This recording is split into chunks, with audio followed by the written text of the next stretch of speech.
Good afternoon. Just so everybody knows, my name is Greg DeWitt. I'm your fire chief here at the Bonita Springs Fire Department. And today I'd like to welcome you to Reflection Park. In 2020, we dedicated this reflection area to our chairman, Steve Lohan, and our now our retired fire chief, Joe Daigle. At this beautiful park, it is in the heart of our revitalized downtown area of Bonita Springs.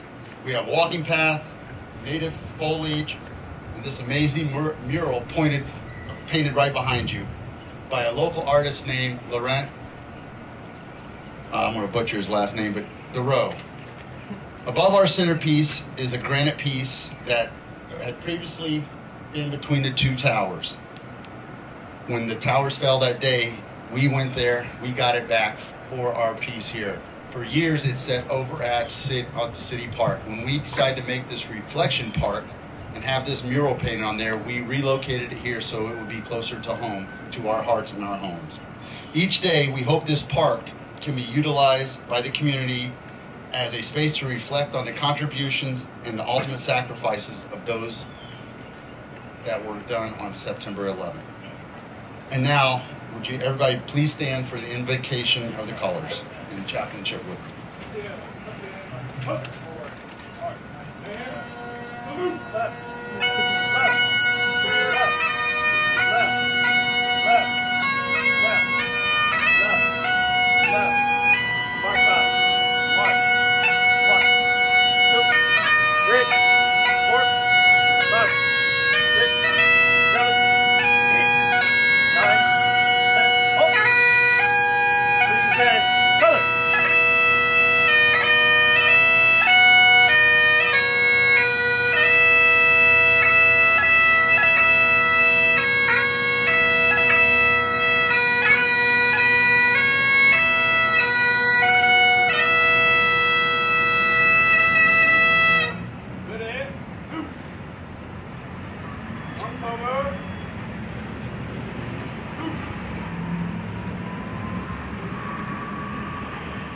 As chaplain of the fire department, it's honored to be here today. Let's go to the Lord in prayer, giving Him thanks for those that have gone before us.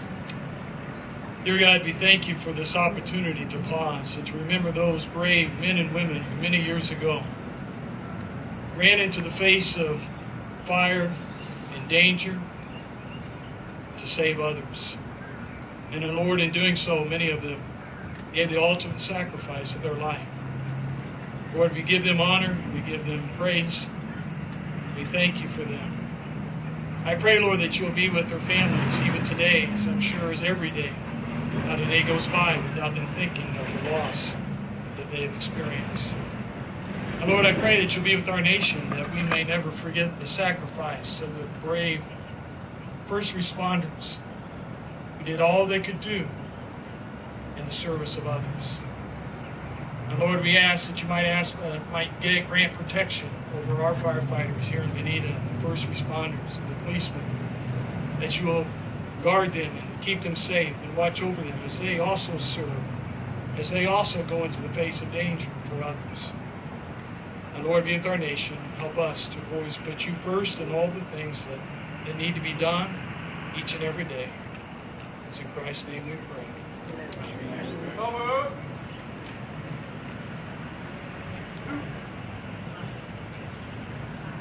Let us say the Pledge of Allegiance. I pledge allegiance to the flag of the United States of America and to the republic for which it stands, one nation, under God, indivisible, with liberty and justice for all. Remain standing while Miss Isla Arroyo, a fourth grader at Bonita Springs Charter School, comes and sings the national anthem.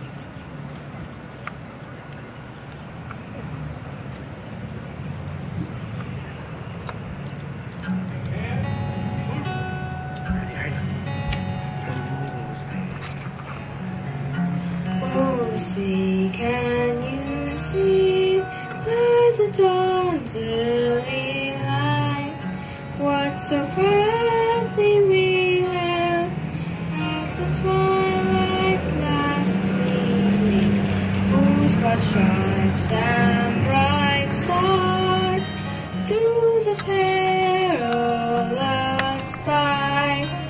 All the ramparts we watched were so gallantly streaming, and the rockets ran glad, the bombs bursting in air gave through the night that our flag was still there.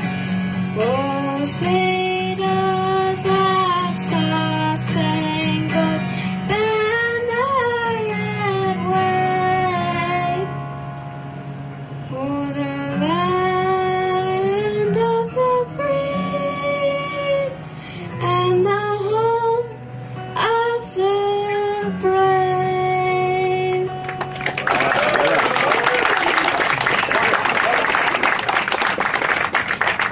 Mark time. March. 1, 2, 3, 4, 5, 6, 7, 8, 9, 10, 11,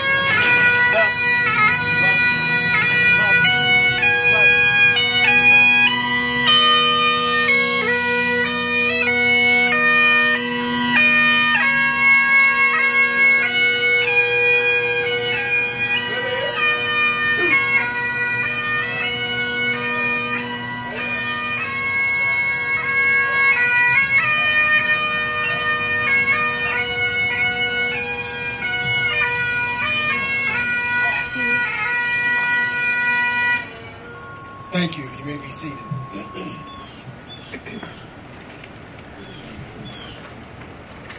At this time, I'd like to introduce Chairman Steve Lohan of the Bonita Springs Fire Control and Rescue District's Fire Board. Chairman Lohan has been a member of the Bonita Springs Fire Board since 2008 and became the chairman of the board in 2011. And again, this park reflection area was his idea along with former Fire Chief Joe Daigle, and because of that's why we named it after him. So, Chairman Lohan.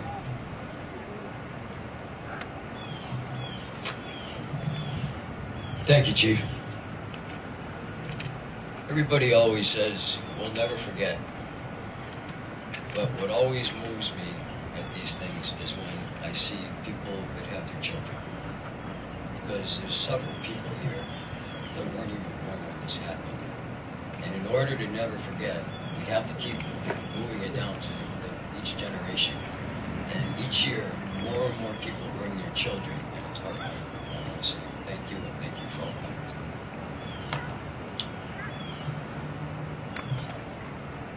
I'm very honored to introduce Maureen Casey. She's the Chief Operating Officer for the Danileo Institute for Veterans and Military Families at Syracuse University.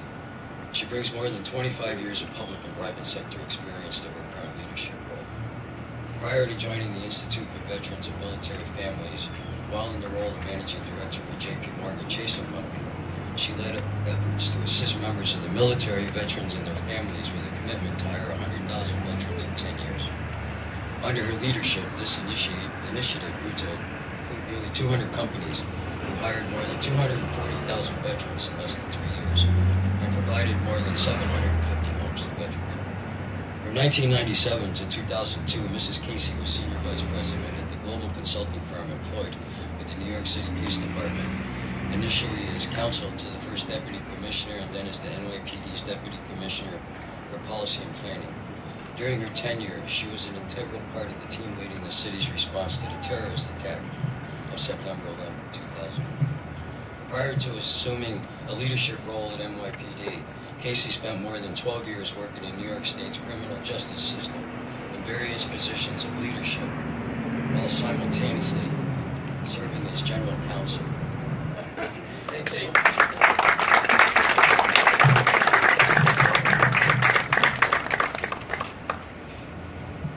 Thank you for that kind introduction.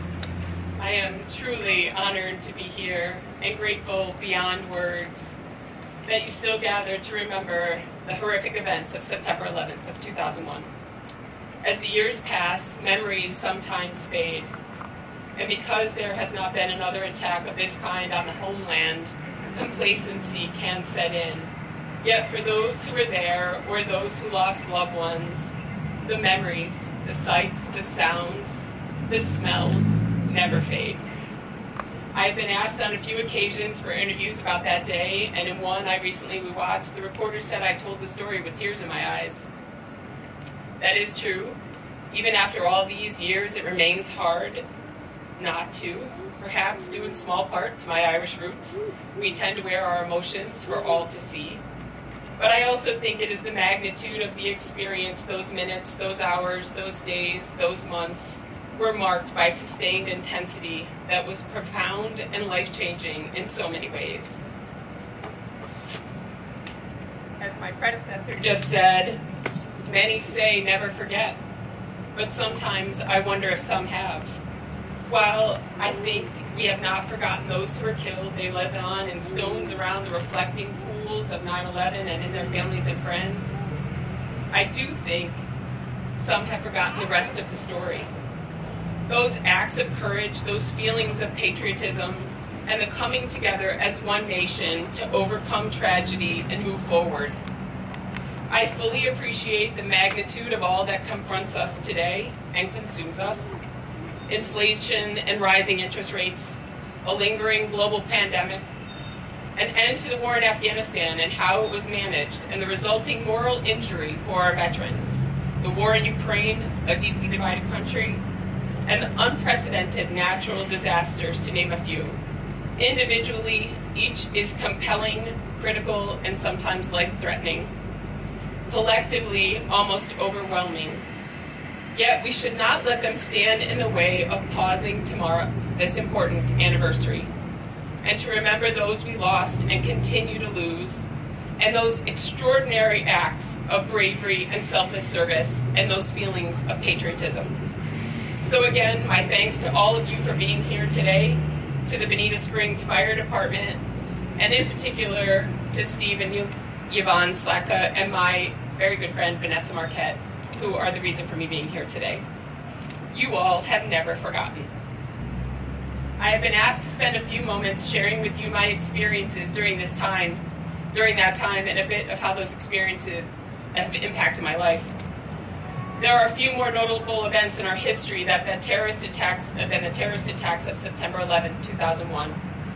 Now, 22 years later, most who were old enough can remember where they were when they heard the horrific news. Almost 3,000 were killed that day at the World Trade Center, the Pentagon, and in Shanksville, Pennsylvania.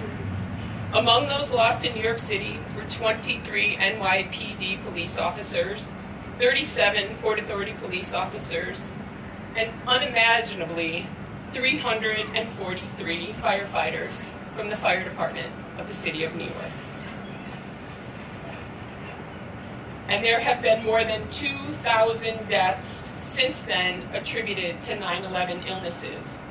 In addition to the horrendous scenes from those attacks, we also witnessed extraordinary acts of bravery that day by those first responders and many civilians as well as acts of kindness too numerous to count that were the best humanity had to offer. Beginning at 8:46 a.m. Eastern Standard Time, and what occurred over the next 102 minutes changed forever the world as we knew it. My niece recently reminded me that many will have started this day born into a world irrevocably changed and shaped by a day they never experienced. In addition to a staggering loss of life, the global war on terror began that day. Our federal government undertook a transformative reorganization, creating one agency out of 23, our Department of Homeland Security. The way we traveled was forever changed. Our emergency preparedness and communication systems were greatly enhanced because of what happened that day. At the same time, the world came together in an unprecedented way, in mourning, unity, and in support. What I did that time was a result of some of my experience prior to arriving at the New York City Police Department. I am an attorney by education and spent 10 years working in our state's capital, assuming positions of increasing responsibility. eventually making my way to being lead counsel for one of our criminal justice agencies while also working alongside the Governor's Director of Criminal Justice, essentially responsible for protecting the safety of those who live, work, and visit the Empire State. One significant step we took to protect the public was to pass and implement the state's convicted offender DNA databank law. It required anyone who was convicted of certain offenses to provide samples for inclusion in a DNA databank so that law enforcement agencies could run unsolved crime samples against those profiles. And remember, this was long before the days of CSI, 23andMe, or Ancestry.com. How far we have come. In my role, I worked with the state police and others to set up the databank and establish the rules and processes to govern its use. Among other things, it was my DNA work that prompted the NYPD to recruit me. Initially as counsel to the first deputy commissioner, who ran the day-to-day operations of the NYPD. But after just 10 months, I was promoted to deputy commissioner of policy and planning, where I commanded an office of 100, mostly police officers, and was involved in all aspects of the department operations. It is an incredible organization, but one not easy to assimilate into, particularly as a woman coming from outside of the department into a senior position and having never been a cop. But that is a story for another day. Being the part of the department at the time when crime was being reduced at unprecedented rates under the leadership of Mayor Giuliani was exciting, but even more so was the opportunity to leverage DNA. The police commissioner wanted us to find ways to better utilize this technology in our crime-fighting efforts. And during that process, we discovered something shocking. In freezers in a property clerk's office were 16,000 unanalyzed rape kits. Imagine evidence associated with the rapes or sexual assaults of 16,000 people that had never been analyzed. This fact was unknown at the highest levels of the department, and the police commissioner and mayor were outraged. We owed it to these victims to try to solve these crimes, so I was directed to find a way to do it. Our city medical examiner's office did not have the capacity to do it, which is why we had the backlog in the first place. So we embarked on a process to hire private forensic labs to help us. Mayor Giuliani gave us $12 million to pay for that project. And while everyone said it could not be done, we did it. Not only did we solve those crimes, but we changed the way in which law enforcement agencies across this country and around the world look at crime scene evidence backlogs. And what we learned during this process would sadly position us to identify the human remains from the terrorist attacks of September 11th. On that day, I was sitting in my office on the 14th floor of One Police Plaza. I was the deputy commissioner at that point. I heard and felt the first plane hit the North Tower, and just 17 minutes later, I saw the second plane hit the South Tower. One Police Plaza was evacuated, and civilians were sent home, and uniformed members of the service mobilized outside of the building to await assignment. Along with my assistant, I responded to the scene. When we arrived, it was catastrophic, overwhelming, almost indescribable. Yet I witnessed firsthand police officers and firefighters running into the building, directing folks to safety and caring for the injured, while others were running away. Debris was falling all around us, and the smoke and the smell of jet fuel filled the air.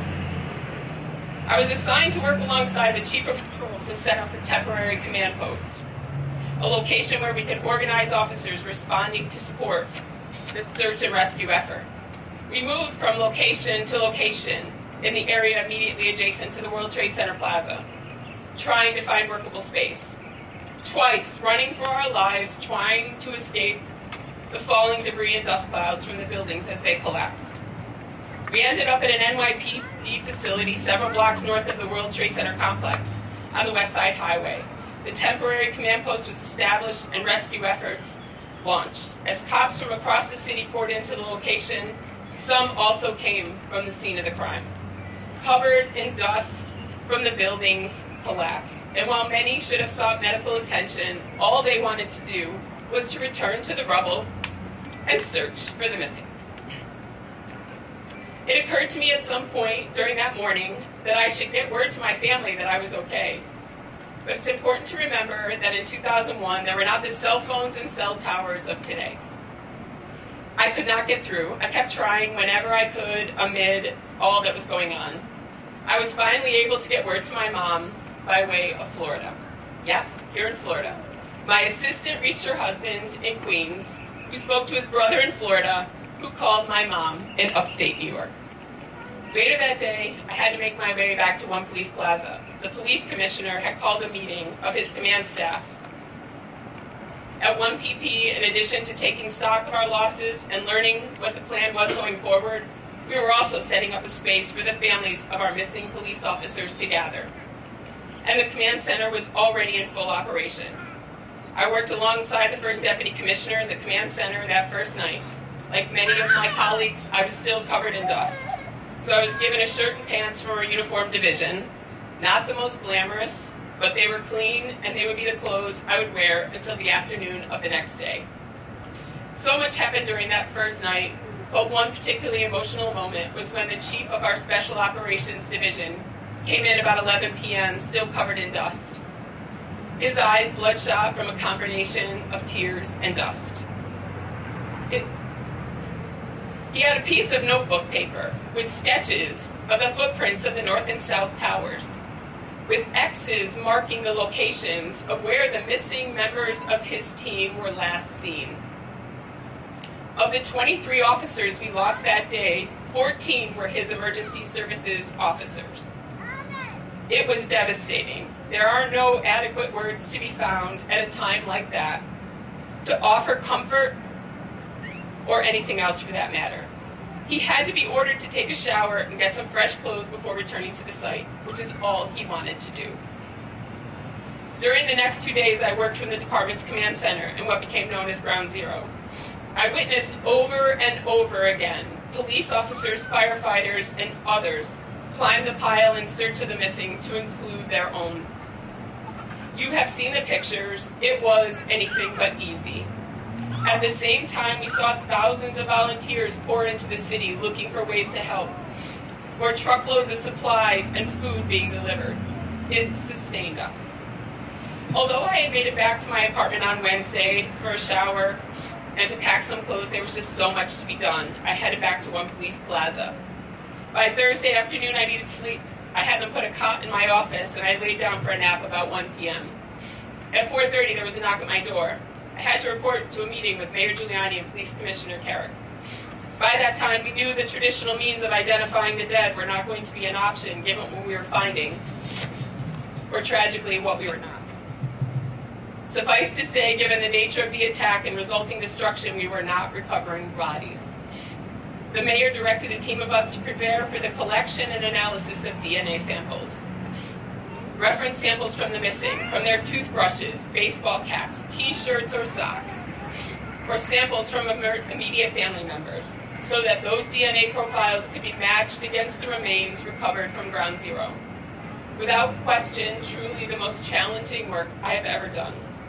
Collecting such personal items from grieving and often angry family members, and then having to make more trips than I care to count to the morgue, to meet the mayor, the police commissioner, and the fire commissioner when the remains of our fallen police officers and firefighters were recovered and identified. Yet again, though I had a front row seat to extraordinary acts of bravery, grace, and compassion, I witnessed department researchers and policy analysts become proficient in evidence collection and preservation methods. I saw police officers, typically used to patrolling our streets and making arrests, consoling the family members of the missing as they collected the most personal of items. And I saw the first responder community and others come together to establish an incredible family assistance center here in the West Side Highway of Manhattan, a place that often comforted and consoled to the family members of the missing, even when they too were suffering. The work done by my NYPD colleagues, the New York City Medical Examiner's Office, and others to identify those who were killed was unprecedented, and it continues today. In fact, just this weekend, 2 more victims were identified. As the Office of the Chief Medical Examiner continues to reanalyze those samples, more than 22,000 pieces of remains were collected. That means 60% of the victims have been identified, but that means 40% of those families have yet to be reunited with the remains of their loved ones. Painstaking work, but so necessary. Someone said to me when we were in the midst of this effort, never did I think giving someone so little could mean so much. That sentiment was reinforced by a mom who was quoted in a news story. She said, if there is the tiniest little morsel of my son, yes, I want him back. He belongs to me. The work that was done to identify the remains from 9/11 was a game changer for how this country and the world dealt with mass fatalities. And sadly, just 2 months later, we would prove this to be true. On November 12, 2001, American Airlines Flight 587 was flying from JFK to Santo Domingo. Shortly after takeoff, it crashed in the Rockaways in Queens. 260 on the plane and 5 on the ground were killed. We responded to that location. And as the bodies were removed from the plane, we knew once again that traditional means of identification were going to be a challenge. To this day, I regret my reply to the mayor and the police commissioner when asked about what we should do. I replied, no problem, boss, we got this. It's only 260 people. Sounds horrible, right? But it was where we found ourselves at the time. As I realized what I said, I teared up, but the mayor and the police commissioner understood my point. Unlike 9/11, we knew who the missing were. We had a manifest. We could locate family. It would be much easier to manage these identifications, and it was. We set up another family assistance center. We immediately began the collection process. I sent a team of folks to the Dominican Republic to collect samples from family members there. And in a few months, we had all of the victims from the crash identified.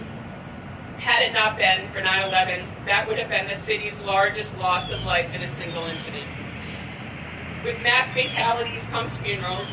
From September 11th to the end of February, as the remains of the fallen were recovered and identified, I attended almost 30 funerals. One day there were 3. For the Catholics here, you might appreciate this. As we left the first funeral at St. Patrick's Cathedral and made our way to the second, we realized it too was a Catholic Mass, as would the third be. I remember calling my family's priest and asking if we could receive communion at all 3 Masses. He said under the circumstances, he was sure God would give us a wee bit of grace. The experience of 9/11 created an unbreakable bond with the men and women I worked alongside. While COVID interrupted the tradition, we usually got together every year on the 11th to reconnect and remember.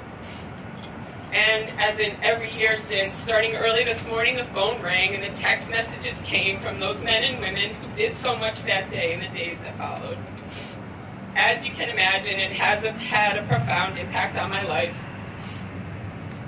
With the little I've shared from you this morning, today, I think you can appreciate it is that its impact and influences have been significant. In some ways, it's hard to put into words.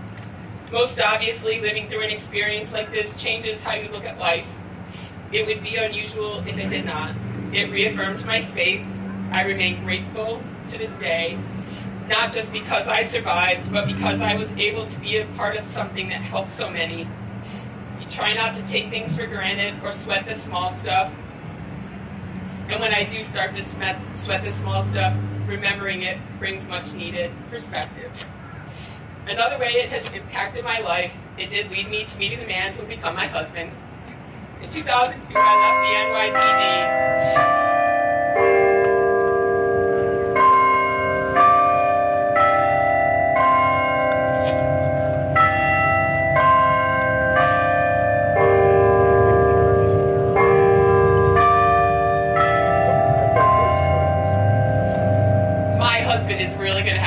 That the church bells tolled when I started talking about it.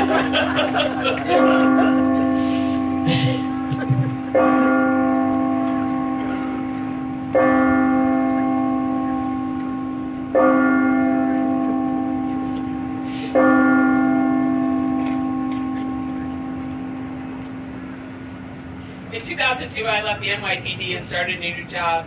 Yet I needed some time away just to get a break from the city that still was recovering a year later. While lots of folks take to the beaches, I take to the hills and coastlines of Ireland. I've been there a number of times before, but this time I went by myself.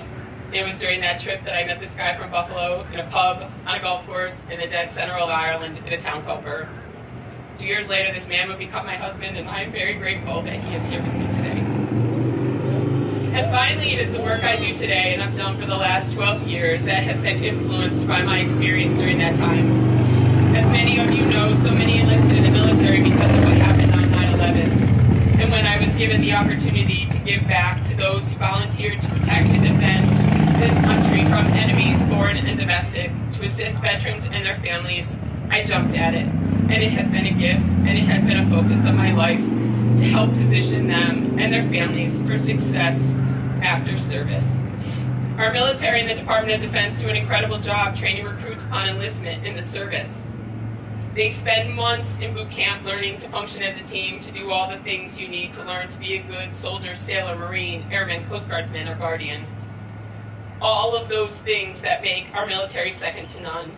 Yet when it's time to transition back into the civilian world, these same people who have served and sacrificed so much are given just 2 weeks in a transition assistance program and then discharged from service.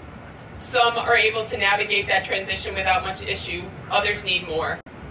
And we have a moral obligation to ensure that. It was Theodore Roosevelt who said, "A man who is good enough to shed blood for his country is good enough to be given a square deal afterwards. More than that, no man is entitled, and less than that, no man shall have." And George Washington said, "The willingness with which our young people are likely to serve in any war, no matter how justified, shall be directly proportional to how they perceive the veterans of earlier wars were treated and appreciated by their nation." So if we want to provide that square deal and preserve the all-volunteer force, we must offer programs and services for our transitioning service members, veterans, and their families, for it is a family that serves.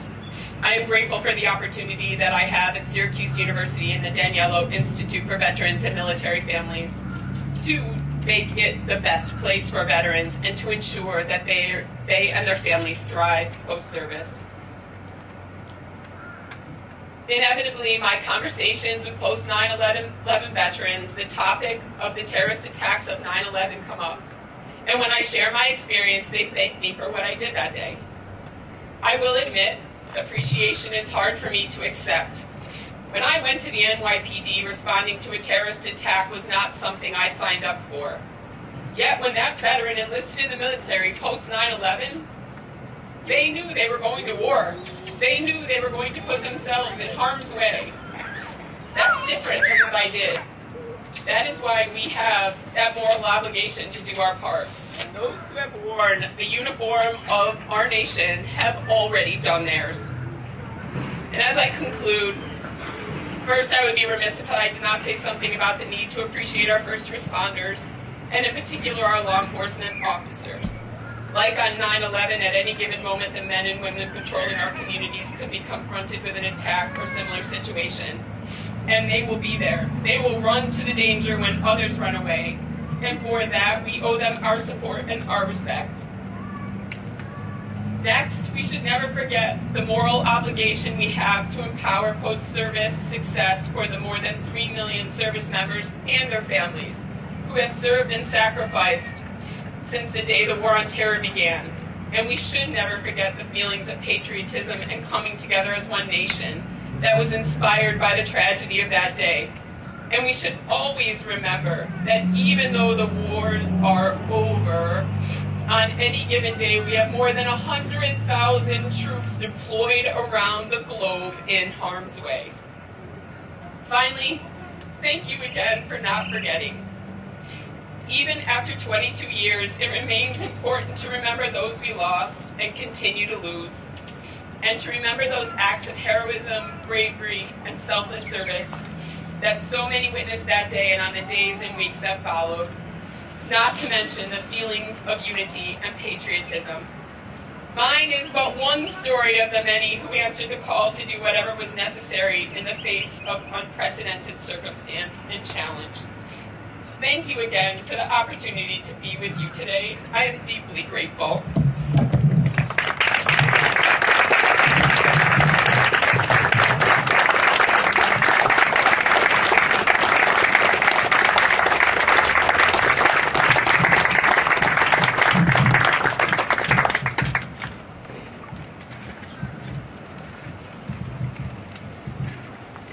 Thank you, thank you, Miss Casey. As part of our observance on this 22nd anniversary of September 11th, we will partake in the tradition of ringing the bell. Ringing of the bell is a tradition of the fire service which intends to honor those who gave their lives to their duty. The sound of the bell represents the end of an emergency and the return of the quarters. The sequence of the rings is also significant. The code 5555 has been used in the fire service since 1870 to signal the death of a firefighter. Today we will ring the bell 20 times, 4 sets of 5 rings to honor those all that lost their lives on that fateful day. May we never forget.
Thank you. At this time, I'd like to ask Bonita Springs Mayor Rick Steinmeier to present Patriot Day proclamation. Thank you, Chief. Thank you, Mrs. Casey. And Rick Steinmeier, Mayor of the City of Bonita Springs. It's such an honor. I've known this city for 70 years at least. I've lived here for 45. I don't know what more we can say about Bonita Springs. It's a better place to live. September 11th, 2001, terrorists attacked the United States of America. It's one of the greatest tragedies in our country's history.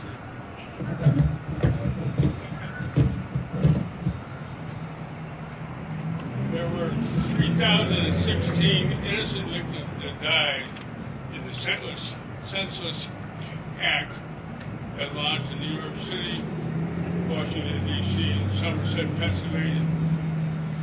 Whereas firefighters, law enforcement, emergency medical service personnel, public safety agencies, citizen volunteers put their lives on the line during the rescue mission in the aftermath of such destruction. Now I, Rick Steinmeier, Mayor, on behalf of the city of Bonita Springs, Florida, who hereby urge all citizens to reflect upon this day with appropriate ceremony to honor those who died on September 11, 2001. Terrorist attacks and those who served in the rescue mission and those who are defending the American way of life on a daily basis.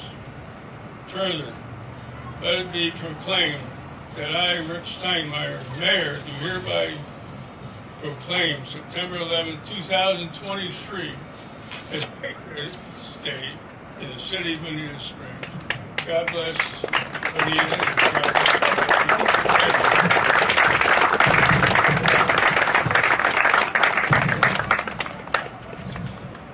Thank you, Mayor. As we conclude today's ceremony, and before we break for refreshments, I'd like to take a moment to commemorate the 343 firefighters who lost their lives. Over here to the left, to my left, state's right, you guys' left, is a picture of those 343 firefighters that lost their lives that day.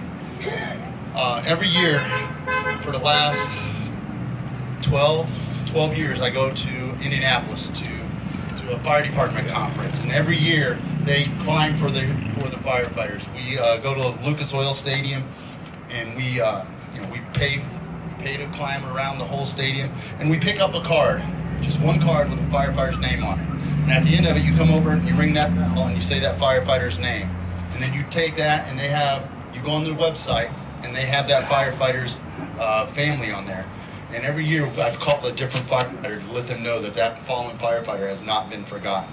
So this park, and we decided to bring that little piece of that back here. So today I'd love you guys to just grab one of them, and we have over on the Cordis, as I said before, the granite Cordis once toppled atop the walls of the walkway between the two towers, now is a solemn reminder to us of the sacrifice that day.